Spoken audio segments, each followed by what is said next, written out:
Ayan. Yan tayo, kaya pala siya nagpalagay ng koko para meron siya pang kamo. Hayop ka, Rosal ka. O, diba? Meron siyang pangkamot sa kanya mga kalibagan sa katawan. Gawin ko pa ah. Gawin ko pa. Ano sa leg mo? Susuzot mo? Bininta ko na. No, yan o yan. Mahaba na yan. Parang ano. Ah? Wala na ito. Dati ko na ito. Para saan yan? Sa jeep ko eh. Sa kotse. Basta sa leg mo. Pero yung sa kuya ko ito dati. Tagal na.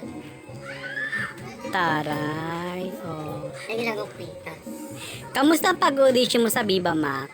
Bali, actually, yung pag-audition sa Viva Max, bali, nagkaroon kami ng di pagkakaroon yung producer ng Viva Max kasi masyado malaki yung talent fee ko. Ay. Kaya, nulit ako sa Netflix. So, ibig mo sabihin, kinukuha ka ng Netflix. Taray. Pasabog. So, anong decision mo? So, doon ako sa Netflix. Kasi mas sikat pa yun Ah. sa mga katakutan. So, anong genre ka papasok? Horror, suspense? Suspense thriller. Ganda siya. Anong papel mo doon? Anong role mo doon? Ako monster. Sample ka ng monster.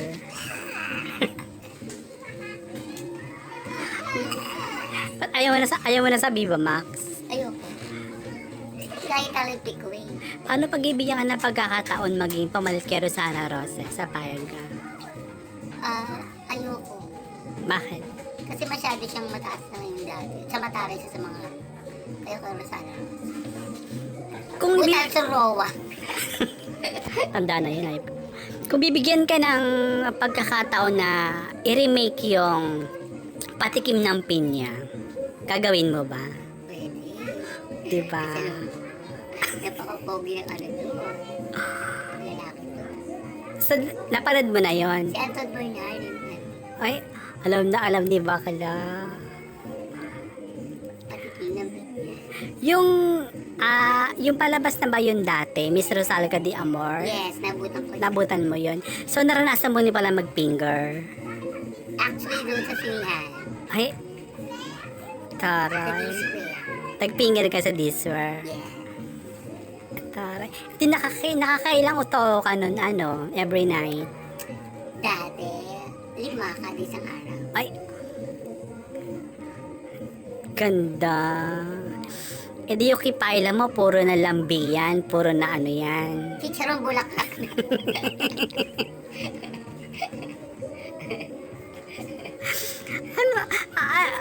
Anong sabi mo sa mga sa mga baklang nagmamaganda sa'yo? Sila ito mga baklang nagmamaganda. Tira mo ng kipay ko na chicharong bulaklak na. Kasi pag chicharong bulaklak, yan ang masarap. Ay, ganda. Mahal, pero masarap. Ano naman ang saying mo in life? Naniniwala ko sa mga kasabihang ganon. Naniniwala ko sa isang kasabihan. Kung pangit kang pinanganak, tanggapin mo na. At pangit ka rin, i-respeto. Ganda. Sana. Te, grabe ka, pinakakamot mo lang yan. Hayop ka talaga. Maganda ka rito, te, sa video. Perfect ka dito. Fresh ka.